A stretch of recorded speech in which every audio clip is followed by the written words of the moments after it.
Hello everyone, आप देख रहे हैं चैनल अमीन इन्फो। और आज की इस वीडियो में बात करेंगे हम एसओएल के एमए हिंदी प्रोग्राम के बारे में। अगर आप मास्टर्स करना चाहते हो हिंदी से एसओएल के अंदर तो इसका क्या प्रोसेस रहता है, eligibility, fees, admission process, document requirement, वो सब चीज़ें आज की इस वीडियो के अंदर हम बात करेंगे। सबसे पहले हम बात करते हैं रजिस्ट्रेशन फॉर्म की।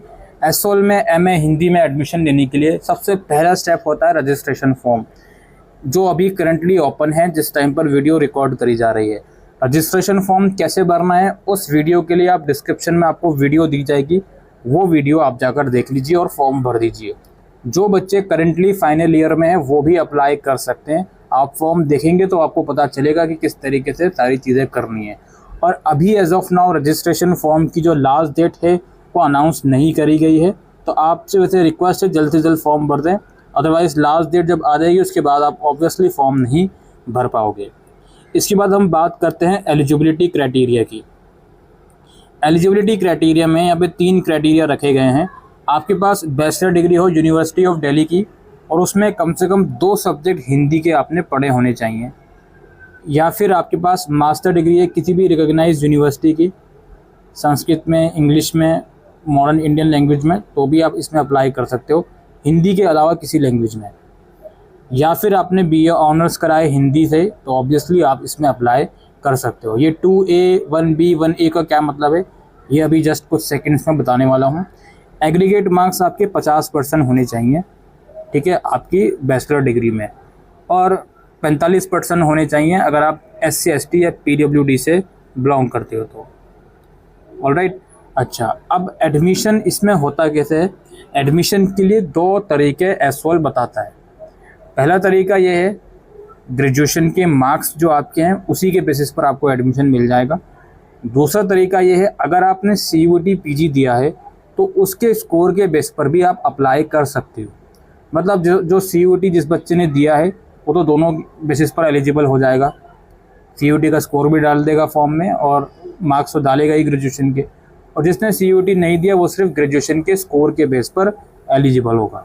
ऑलराइट, अच्छा, अब यहाँ पे जो कैटेगरी 1A, 1B और 2A की बात कही गई है वो क्यों कही गई है, क्योंकि एसओएल के अंदर कुछ सीट्स हैं, जनरली 50% सीट्स हैं वो कैटेगरी 2A के लिए रिजर्व होती हैं और बाकी की 50% सीट्स ओपन रहती हैं अदर कैटेगरीज़ के लिए। कैटेगरी 2A यानी कि जिसने हिंदी ऑनर्स करा है DU से, तो उसके लिए सीट्स रिजर्व होती हैं, इसलिए यहाँ पर 2A में इसको अलग से डिफ़ाइन करा गया है। ऑलराइट, तो ये प्रोसेस है। आपने ग्रेजुएशन क्लियर है, आपकी 2 सब्जेक्ट हिंदी में है तो भी आप एलिजिबल हो, और ग्रेजुएशन के मार्क्स के बेस पर भी आपको एडमिशन मिल जाएगा अगर आपने CUET नहीं भी दिया है तो। ऑलराइट, तो ये तो ब्रीफ से इसका प्रोसेस है। अब इसमें हम बारी आती है डॉक्यूमेंट्स कौन कौन से चाहिए होंगे।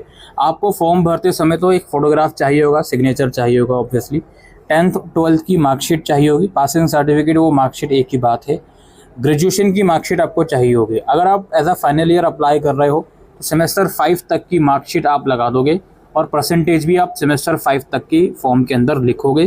करेक्शन विंडो में आपको अपनी फाइनल सेमेस्टर की मार्कशीट और एग्रीगेट परसेंटेज जो आपकी फाइनल सेमेस्टर की है वो अपलोड करने दी जाएगी।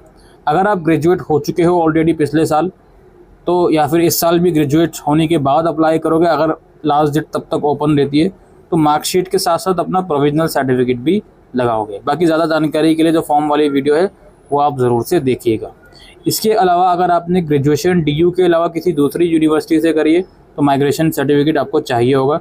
अगर DU से ही करिए तो उस केस में माइग्रेशन सर्टिफिकेट नहीं चाहिए। रिजर्व कैटेगरी का डॉक्यूमेंट आपको चाहिए होगा, और इसमें अगर आप OBC या EWS से बिलोंग करते हो तो आपका जो डॉक्यूमेंट है वो 31 मार्च 2024 के बाद का इशू किया हुआ होना चाहिए।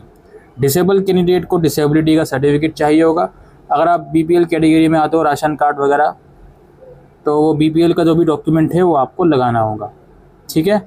और अगर आप DU के स्टूडेंट हो तो एक इनरोलमेंट नंबर का प्रूफ जिसमें मार्कशीट वगैरह या DU का ID कार्ड वगैरह आप लोग लगा सकते हो। तो ये बेसिक से डॉक्यूमेंट्स हैं जो रिक्वायर्ड हैं MA हिंदी में एडमिशन के लिए। अब बात आती है फ़ीस की। MA हिंदी की फ़ीस कितनी है, तो हम नीचे स्क्रॉल करते हैं तो यहाँ पर आप लोग देखिए 9,370 रुपये फ़ीस जाएगी। ये फ़ीस कब जाएगी? अगर आपका मेरिट लिस्ट में नाम आता है तो। अभी तो सिर्फ 250 रुपये का रजिस्ट्रेशन फॉर्म भरना है, उसके बाद मेरिट लिस्ट जब आएगी उसमें आपका अगर नाम आ जाता है तो 9,370 रुपये 1 साल की इसकी फ़ीस है। और कुछ डिसेबल कैंडिडेट्स और कुछ और फर्दर कैटेगरी के कैंडिडेट्स के लिए रिलैक्सेशन है जो आप इस ब्राउचर के अंदर पढ़ सकते हो। इसके अलावा स्पेन पीरियड, यानी कि वैसे तो 2 साल का प्रोग्राम है एमए हिंदी, अगर 2 साल में कंप्लीट नहीं कर पाया, फेल हो गए, एब्सेंट हो गए, तो मैक्सिमम 4 साल मिलते हैं इस प्रोग्राम को कंप्लीट करने के लिए। फिर आप इस ब्राउचर में पासिंग क्राइटेरिया भी लिखा हुआ है, 40% होता है जनरली पासिंग क्राइटेरिया, वो सब चीज़ें हैं। आप जब एडमिशन ले लोगे दोस्तों, फाइनली आपका एडमिशन हो जाएगा, तो स्टडी मटेरियल भी एसओएल से प्रोवाइड करवाया जाता है और काउंसलिंग सेशन यानी कि क्लासेस भी होती हैं। क्लासेस सिर्फ दिल्ली में होंगी और एग्ज़ाम्स भी सिर्फ दिल्ली में होंगे।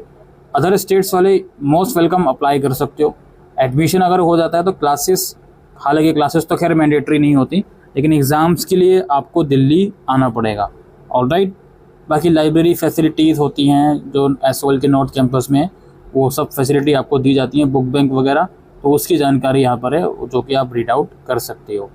और लास्टली एक और चीज़ मैं फाइनली बता दूँ, फिर वीडियो को समाप्त करेंगे। जो फ़ीस कंसेशन है, जैसे आपने एडमिशन ले लिया तो आपके एकेडमिक सेशन के दौरान एक फॉर्म निकलता है फाइनेंशियल असिस्टेंस का, फाइनेंशियल सपोर्ट सर्विसेज का। इसमें कौन कौन एलिजिबल होता है? पहली कैटेगरी उनकी होती है जिनकी एनुअल इनकम 4 लाख तक है। दूसरी कैटेगरी उनकी होती है जिनकी एनुअल इनकम 4 से 8 लाख तक है। तो इसमें कुछ 100% तक का या 50% तक का फ़ीस में वेवर दिया जाता है।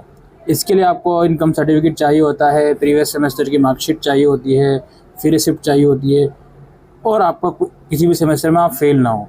तो इसके लिए एकेडमिक सेशन के दौरान फॉर्म निकलते हैं, वो फॉर्म भरते हो आप। उसके कुछ टाइम के बाद आपकी जो फ़ीस है आपके बैंक अकाउंट में रिफ़ंड आ जाती है। पूरी फ़ीस नहीं, 100% तक। अब ये 100% तक एक्चुअल में कितना अमाउंट होगा वो कुछ नहीं कहा जा सकता। हो सकता है 100% यहाँ लिखा है, लेकिन हो सकता है 15% ही वापसी आए, 20% ही वापसी आए।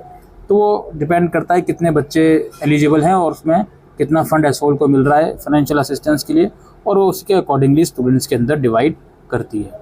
ऑलराइट, बाकी यही इन्फॉर्मेशन है दोस्तों। फॉर्म अगर आपको भरना है, डिस्क्रिप्शन में आपको वीडियो का लिंक मिल जाएगा, वहाँ जाकर आप अप्लाई कर सकते हो। फ़िलहाल के लिए वीडियो में